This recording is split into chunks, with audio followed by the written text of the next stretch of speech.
Got it. Here's a short and punchy welcome line for your channel with that coin focus.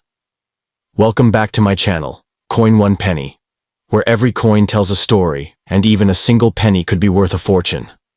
Would you like a longer intro version or one tailored to a specific coin episode like the 1958 New Zealand penny or 1962 UK penny? Got it. Here's a short and punchy welcome line for your channel with that coin focus. Welcome back to my channel, Coin 1 Penny, where every coin tells a story, and even a single penny could be worth a fortune. Would you like a longer intro version or one tailored to a specific coin episode like the 1958 New Zealand 1 penny featuring Queen Elizabeth II, often referred to as the second Queen penny? This narrative is designed for a captivating video, voiceover, or written feature that educates while holding the audience's attention. In the quiet hum of 1958, as the world tiptoed through the post-war recovery and modern societies began forging their identities anew, something truly special was being passed from hand to hand in New Zealand. A small, unassuming bronze coin that carried with it not just the value of a single penny, but a legacy written in metal. The 1958 New Zealand 1 penny, etched with the portrait of the young and resolute Queen Elizabeth II, marked a moment of transition, of a world leaving behind the vestiges of one monarch and embracing the emblem of a new sovereign, the second queen to grace the nation's coinage, but the first of the modern era to be immortalized in circulating currency. This was not merely another copper coin for everyday trade. This penny was history pressed into bronze. From the very first glance, the obverse reveals the youthful, yet commanding visage of Queen Elizabeth II, crowned not in grandeur but crowned in symbolism. Sculpted by the talented Mary Gillick, this profile stood apart from earlier monarch depictions. Rather than the formal, stoic expressions of prior rulers, Elizabeth's portrait on the penny is fresh, elegant, and unadorned by heavy regalia. Her head crowned only with a simple laurel wreath, a nod to classical antiquity and ancient rulers of wisdom and victory. This subtle design choice reflected a new kind of reign, not only noble by blood but dignified by grace and poise. The inscription encircling the Queen reads simply, Queen Elizabeth II.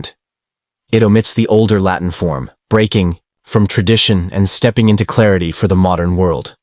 This was not just a shift in design, but a shift in approach. A monarchy seeking to relate, not just reign. And for New Zealand, this was profound. Elizabeth II was not just a sovereign. Across the seas, she was the Queen of New Zealand, a country slowly carving out its cultural and political independence while remaining under the banner of the Commonwealth. Her image symbolized that delicate bridge between allegiance and autonomy. Flipping the coin reveals the stunning reverse design, and this is where New Zealand's identity takes center stage. Engraved with masterful detail is the tuai bird, perched proudly upon a branch of the native cowhide tree, a pairing that resonates deeply with the nation's ecological pride.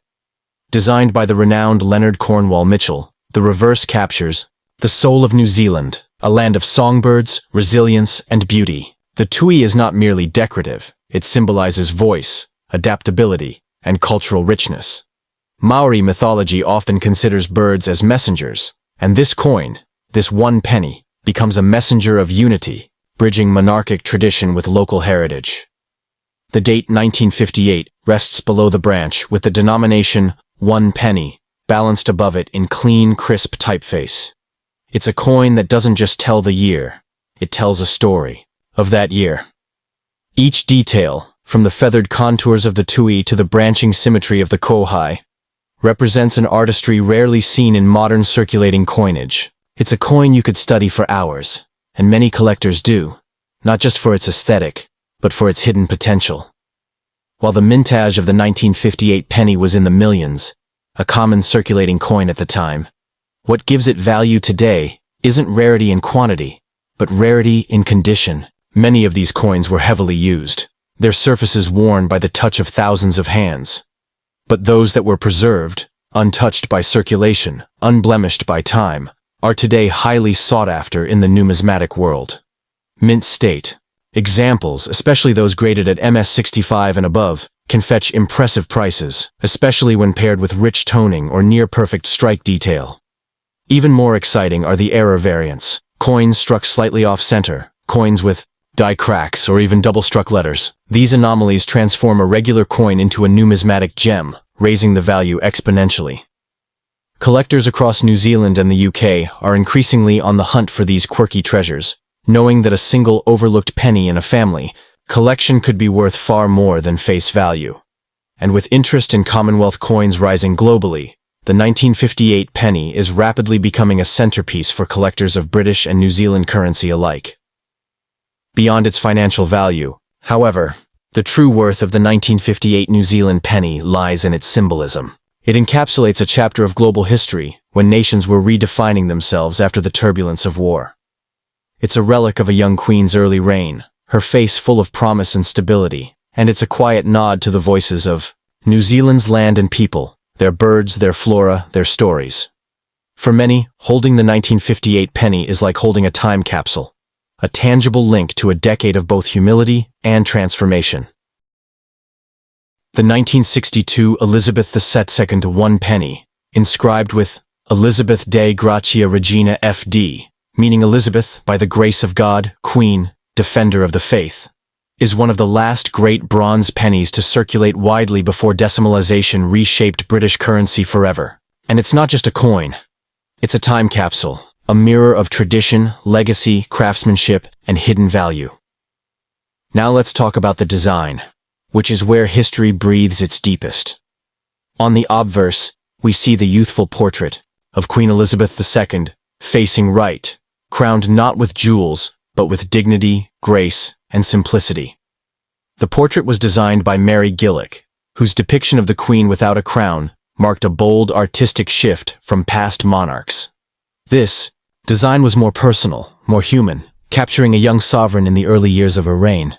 Around the edge, you see the Latin inscription, Elizabeth II Dei Gratia Regina F.D. This was a traditional royal legend that had been used for centuries, linking Queen Elizabeth to the divine right of kings and the sacred continuity of monarchy, from her ancestors straight through to her.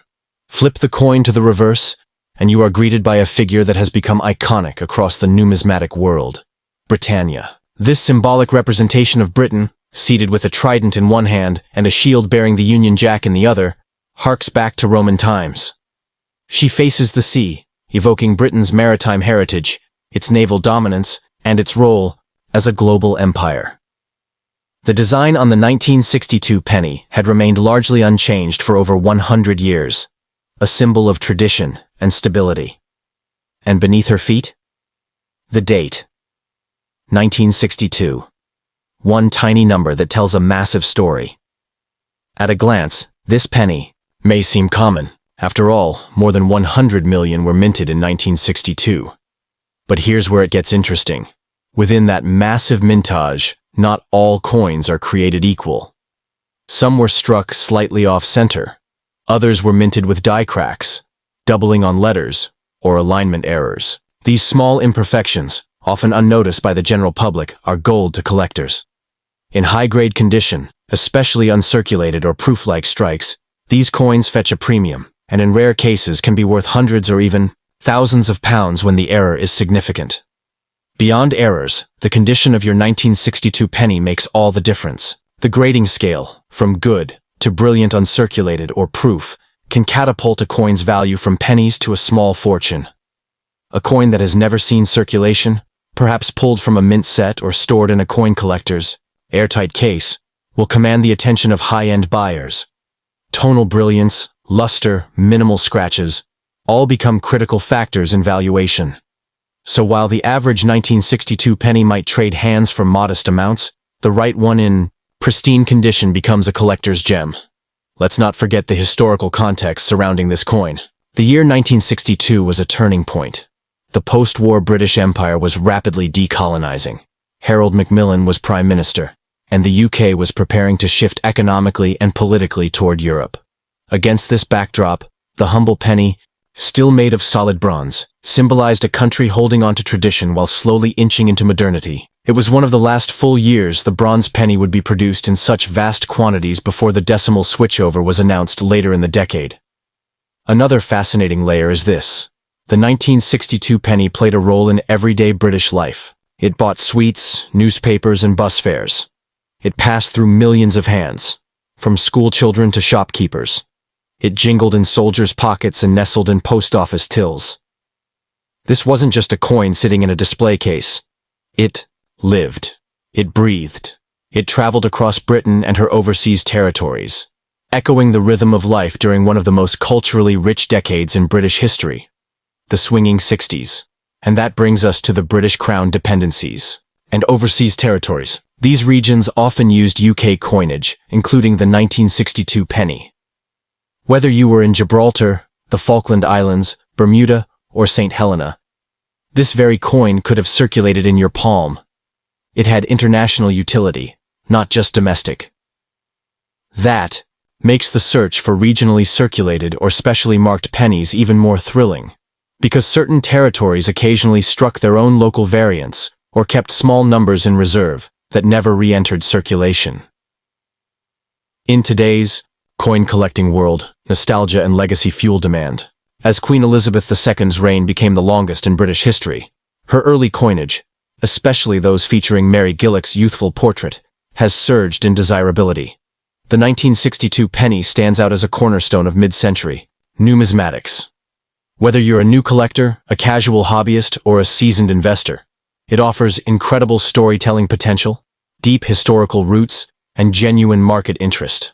The value may rise steadily over time, especially for rarer varieties, errors, and flawless specimens.